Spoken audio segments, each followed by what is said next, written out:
आपसे कहूँ कि 34 अरब 99 करोड़ 21 लाख 95 हजार यानी कि ये करीब 420 मिलियन US डॉलर एक इंसान एक हफ्ते में कमाता था, तो शायद मेरा और आप सबका यकीन करना मुश्किल हो सकता है। इंसान जिसने पैसे ना होने की वजह से अपने कॉलेज की पढ़ाई छोड़ दी थी, कुछ सालों के बाद ये इतना अमीर बन गया कि वह हर महीने 2 लाख रुपए रबड़ बैंड खरीदने में खर्च करता था, जिससे ये अपना पैसा बांध सके। एक समय पर इसने diploma degrees, fake lottery tickets बेचने वाला, गाड़ी चुराने वाला ये इंसान एक ऐसे समय पर आ जाता है जब इसके साल की कमाई का 10% यानी कि 2.1 बिलियन डॉलर मतलब कि 174 अरब इंडियन रुपीस। इतने पैसे तो चूहे उतरते थे या फिर घर की सीलन की वजह से खराब हो जाते हैं।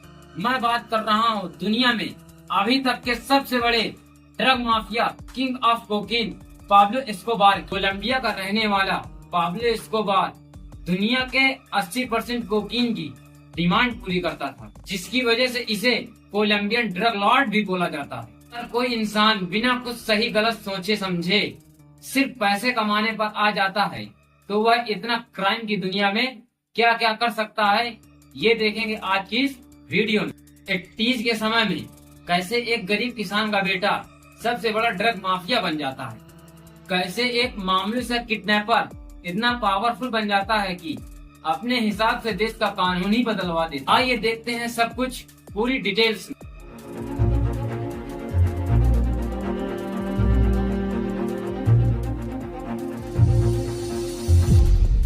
साउथ अमेरिका के नॉर्थ ईस्ट में बसा कोलंबियन एक जिसके मेडलिन शहर के पास एक कस्बा है, जहां 1 दिसंबर 1949 को पाब्लो एस्कोबार का जन्म होता है।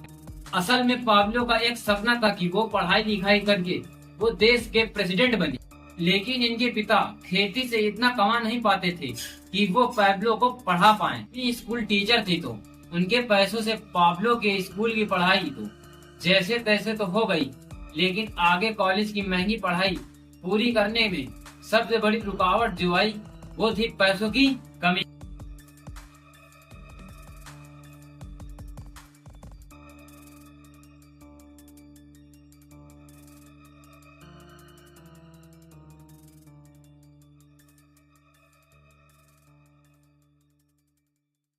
फिर पाब्लो एमिलियो एस्कोबार गवीरिया, जिसने देखा कि मेरी परिवार की हालत क्या है और ऐसी हालत होने का कारण क्या है, तब गरीबी को देखकर इसने कसम खाई कि मैं 22 साल की उम्र में मैं 1 करोड़पति बन के दिखाऊंगा। पाब्लो ने कॉलेज के टाइम में ही क्राइम की दुनिया में कदम रख लिया था और ये पैसे कमाने के लिए कब्रिस्तान जाकर वहाँ की कब्रों के ऊपर जो सुनहरे पत्थर होते थे वो उन्हें निकालकर बेचता था, लेकिन इससे ज्यादा पैसे नहीं मिलते थे, तो इसने लग्जरी गाड़ियां चुराना चालू कर दिया।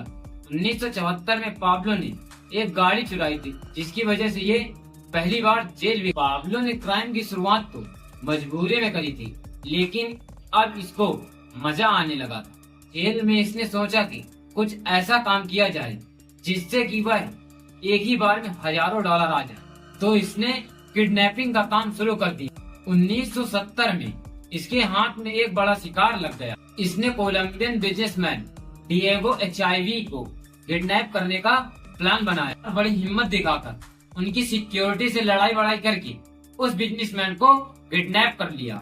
इसके बाद पाब्लो ने उनके घर वालों से 50,000 US डॉलर की फिरौती मांगी। ये पैसे उनको मिल भी गए।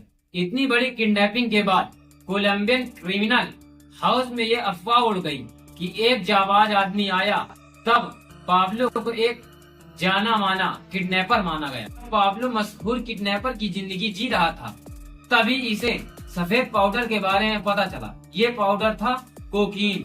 पाब्लो को ये दिखा कि 10 किडनैपिंग करने के बाद जो पैसा कमा रहा हूँ, उतना तो पैसा इस छोटे से पैकेट को डिलीवरी करने के बाद लोग उठा रहे हैं। तो पाब्लो ने एक गैंग ज्वाइन कर ली जो ड्रग डिलीवरी करने का काम करती थी। पाब्लो बड़े बड़े ड्रग डीलर के साथ भी काम करने लगा। लेकिन जब 14 किलो की ड्रग डिलीवरी करने गया तो वहाँ एक ड्रग माफिया से बहस हो गई। इस ड्रग माफिया का नाम फैबियो रेस्ट एक आम ड्रग माफिया नहीं था। ये पेडलिंग का मोस्ट पावरफुल ड्रग लॉर्ड था। पाब्लो और फैबियो बहस कर रहे थे, जिसमें फैबियो ने पाब्लो की बेइज्जती कर दी तो पाब्लो को गुस्सा आने लग गया, जिसके बाद वो फैबियो का कॉलर पकड़ने लग जाता है, मारने लग जाता है। उस वक्त वहाँ 10 से 12 लोग थे, जिसने पाब्लो अकेले ही भिड़ जाता। पाब्लो कुछ समय के लिए अपना दिमाग खो बैठा, ये गन उठाता है और फैबियो को जान से मार देता है। पाब्लो एस्कोबार का पहले मर्डर था। इतने बड़े ड्रग माफिया को मारने के बाद ड्रग इंडस्ट्री में इसका काफी नाम हो जाता है।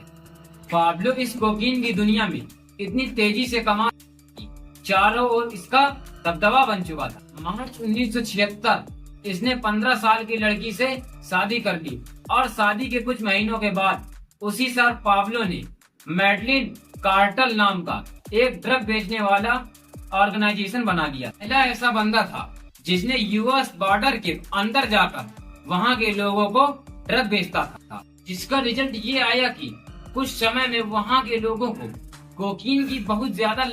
पाब्लो का ये ऑर्गेनाइजेशन मंथली 70 से 80 टन कोकीन यूएस के अंदर बेचने लगा।